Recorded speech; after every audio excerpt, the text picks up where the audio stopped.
this very sleek and digital visuals, and then the more immersive sort of Gothic, sonic environments. Maybe that was, I don't know if it was intended, but it fits a bit with the postmodern that somebody mentioned before, maybe. That it's a postmodern take on the story instead of just being, Gothic. I don't know, maybe. The slider scenes, we wanted to look more realistic. But when they enter the dream world, it's supposed to represent the consciousness of each of the characters. So that's why it was so abstract.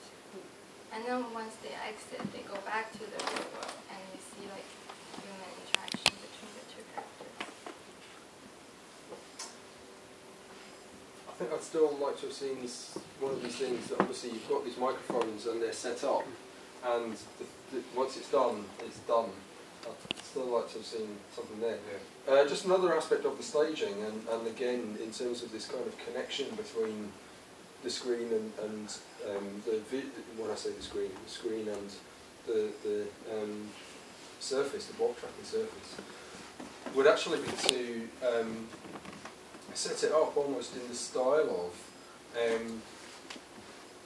Jekyll's table, and that while I wouldn't expect you to do this for the next submission, a way to have looked at this would have been through the use of fiducial markers, almost using reactable in a way, so that you've got this sort of reactable being this surface and these things with special icons that you can track from underneath and these kind of things.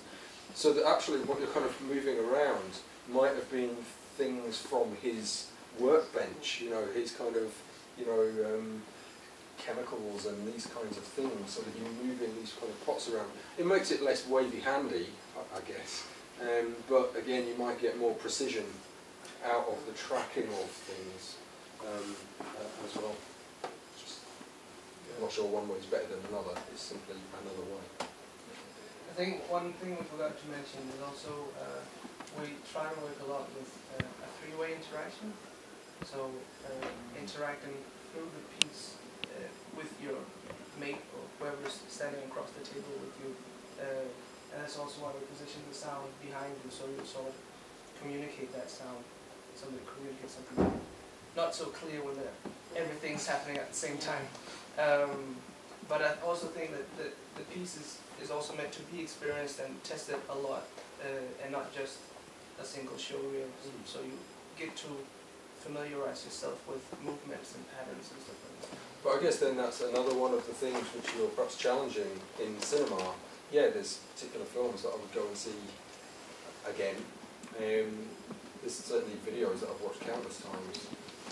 But generally, you go into the cinema, it does seem like this thing that you're going to go and do once rather than it finishes rather than that. Again, was why I was quite surprised that there was an end.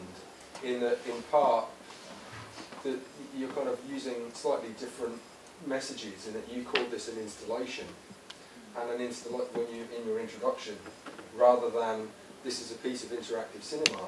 If you'd have said to us this is a piece of interactive cinema, that kind of gives us something more direction. So you've got to be really clear when you're kind of setting, and this goes for everybody. You've got to be really clear when you're kind of saying what something is, when you're presenting it to people, this is what it is. And this is what we are going to market as, because an installation, I might not necessarily expect to kind of have an end. Or if it does, I know it's going to start again at some point. With Janet Cardiff, when she had her kind of things, opera for a small room, but that's your thing, isn't it? No, that's one set songs for an Anna's room. So yeah, hers is called Opera for a Small Room, and that it was on a loop. You could go back and experience it again, and these kinds of things, and kind of get more out of it. But generally, an installation is more the kind of thing they were doing last night in the museum. So just be really clear in the written part, this is a piece of interactive cinema. It's not an installation, because that to me says something quite different. And I'm not kind of saying that was the wrong thing to say, as a general thing.